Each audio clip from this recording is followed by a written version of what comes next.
Hello dear, नमस्कार। एक बार फिर से स्वागत है आपके भाई के इस प्यारा सा यूट्यूब चैनल अस्मिता स्टडी पे। और आज की इस वीडियो में आपका भाई जो है बताने वाला है आप लोगों के लिए कुछ खास बातें जो है कम समय में एग्जाम की तैयारी कैसे करें। देखिए, बहुत सारे भाई बहन ऐसे हैं जो पीछे का 6 महीना जो है सफलतापूर्वक अभी तक बर्बाद कर दिए होंगे और आगे का 6 महीना जो बचा हुआ है उसको भी बर्बाद करने के लिए तैयार है। तो आपका 6 महीना या 7 महीना हो या फिर 5 महीना हो, वो बर्बाद नहीं हो, इसलिए हमको ये वीडियो जो है लेकर के आना पड़ा है। तो आप लोग वीडियो को पूरा देखिए और समझिए बात को कि कम समय में जो है एग्जाम की तैयारी कैसे करनी है हमको। देखिए, सबसे पहली बात आपको क्या करनी है, जो एक समय सारणी जो है, एक प्यारा सा टाइम टेबल जो है बना लीजिए। आप लोग अपने हिसाब से बनाइए। देखिए, कभी कभी होता क्या है, जो हम जिस जगह पे रहते हैं वहां का माहौल अलग रहता है, तो हम ये नहीं आपको कह सकते हैं जो आपको जो है आपको सवेरे में पढ़नी चाहिए, आपको शाम में पढ़नी चाहिए, तो ऐसे हम नहीं कह सकते हैं।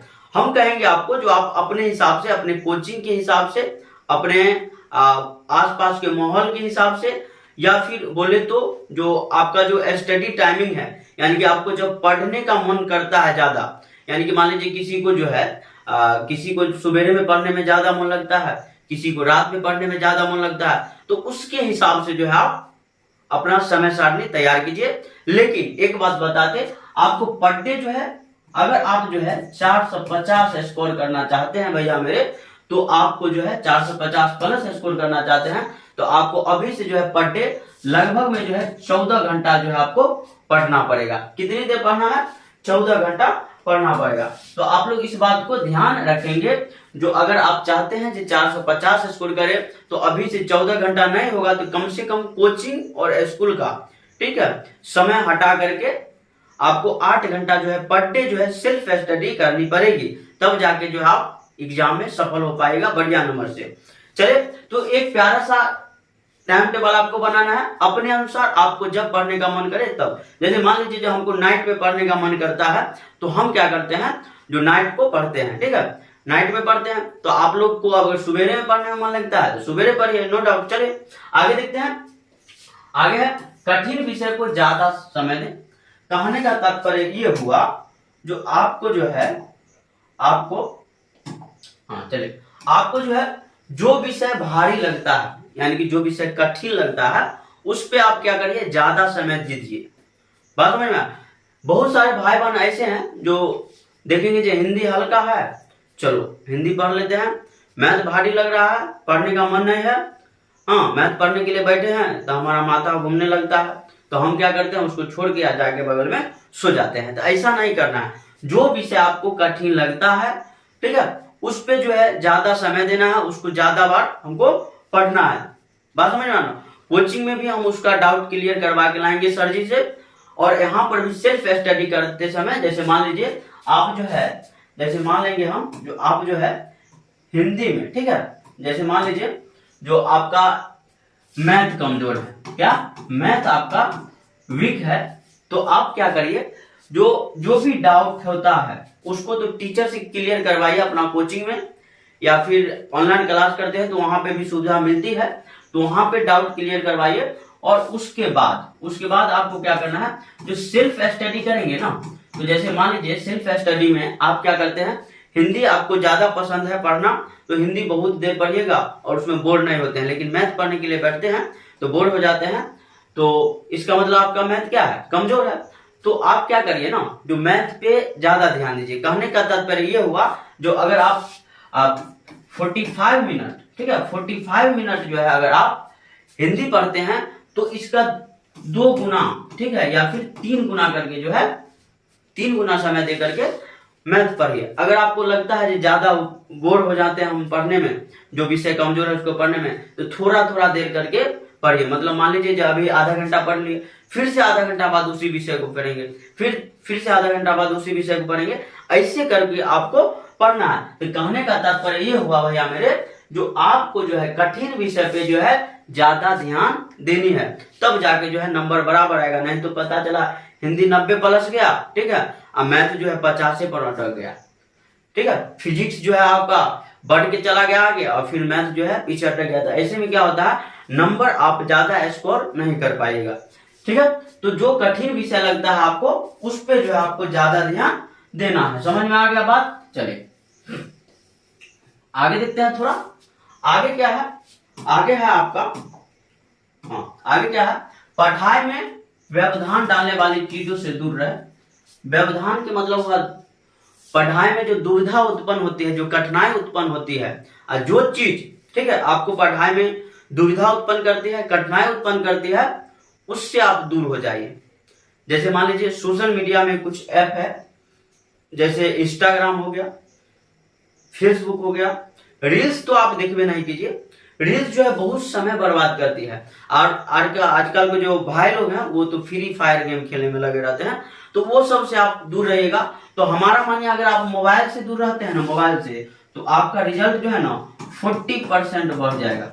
मोबाइल आजकल के स्टूडेंट का सबसे बड़ी कमजोरी यही है, जो अपना आधा समय जो है कहाँ बिता रहे हैं? मोबाइल पे बिता रहे हैं, और जो सोशल मीडिया ऐप है। ठीक है, अगर मान लीजिए सपोज दैट जो आप जो है क्या करेंगे, आप किए, पहले इसको मिटा लेना। ओहो सॉरी, चलिए हाँ देखिए, आप क्या करिएगा, पढ़ने के लिए बैठे, पढ़ने के लिए बैठ गए, मस्त आज पढ़ेंगे हम 5 घंटा लगातार। मोबाइल सामने में है, उधर से दोस्त का मैसेज आ गया, चलना है चौक पे जो है कुछ खाना है, नमकीन उमकीन। अब चल गए वहां पे घूमने फ्रेंड के साथ, वहां पे टाइम पढ़ने का समय क्या हो गया? खत्म हो गया।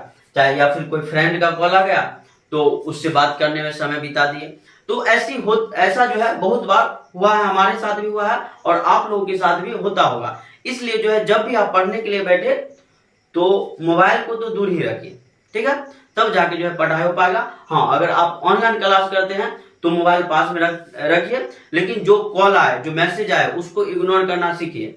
ठीक है, तभी जाके जो है दुविधा जो आपको हो रही है वो खत्म होगी। और सबसे हमारे हिसाब से जो है सबसे बड़ी बाधा आप लोगों के लिए यही है, इसके अलावा कोई दूसरा बाधा नहीं होगा। अगर कोई अन्य दुविधा है, अन्य व्यवधान उत्पन्न हो रही है, तो उसको भी इग्नोर करके चलिए, तब जाके जो है पढ़ाई हो पाएगा।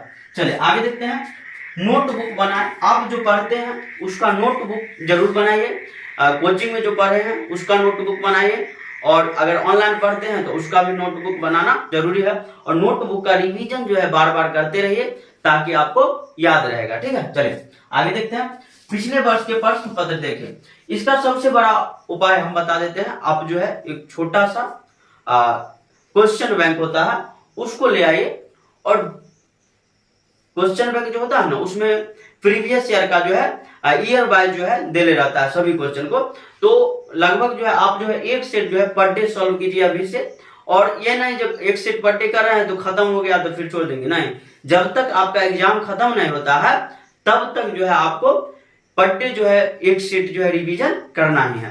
कंप्लीट है, तो आपको क्या करना है, पिछले वर्ष का क्वेश्चन में यही क्वेश्चन बैंक ले आना है आपको, और उसका रिवीजन करते जाना है। तब जाके आपको पता चल पाएगा जब हम कितना पढ़े हैं और कितना नहीं पढ़े हैं। और हमारे हिसाब से अगर आप क्वेश्चन बैंक से पढ़ते हैं, ठीक है, क्वेश्चन बैंक से पढ़ते हैं, तो एग्जाम में जो है लगभग 50% नंबर का चांस जो है बन जाता है क्वेश्चन बैंक पढ़ने से। अगर कोई बच्चा चाहता है, ठीक है, ओपन कैमरा हम बोल रहे हैं, अगर कोई बच्चा चाहता है खास तौर पर बिहार बोर्ड में जो बिना पढ़े पास हो, तो अभी से जो है आप क्या करिए, क्वेश्चन बैंक उठा करके ले आइए, और पर डे जो है एगो दूगो सेट जो है मारते रहिए। ठीक है, देखिएगा कम से कम आप सेकेंड डिवीजन तो आसानी से कर जाइएगा, यूं कर जाइएगा बोले तो। चले, तो पिछले वर्ष का प्रश्न पत्र देखने के लिए हमको सबसे बढ़िया उपाय क्या है, सबसे बढ़िया व्यवस्था क्वेश्चन बैंक ले आना है खरीद के।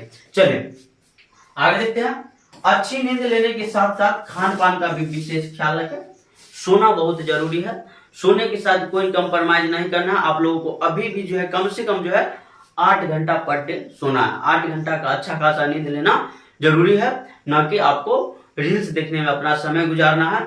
बाकी पढ़ाई पे ध्यान दीजिए, और अच्छा नींद लेना है, बहुत अच्छा। खान पान में क्या होता है, जब हम लोग चाप के खा लेते हैं हमारा सेहत जो है खराब हो जाता है।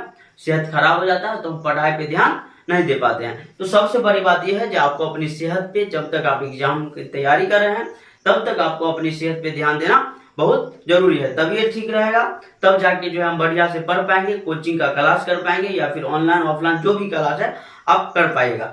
तो इतनी सी बातों को जो है आप लोगों को ध्यान रखना है, ठीक है। जोन बात हम समझाए हैं। अगर आपको ये वीडियो पसंद आया होगा तो अपने भाई के चैनल को सब्सक्राइब कर दीजिएगा, वीडियो को लाइक करके ज्यादा से ज्यादा शेयर करिए।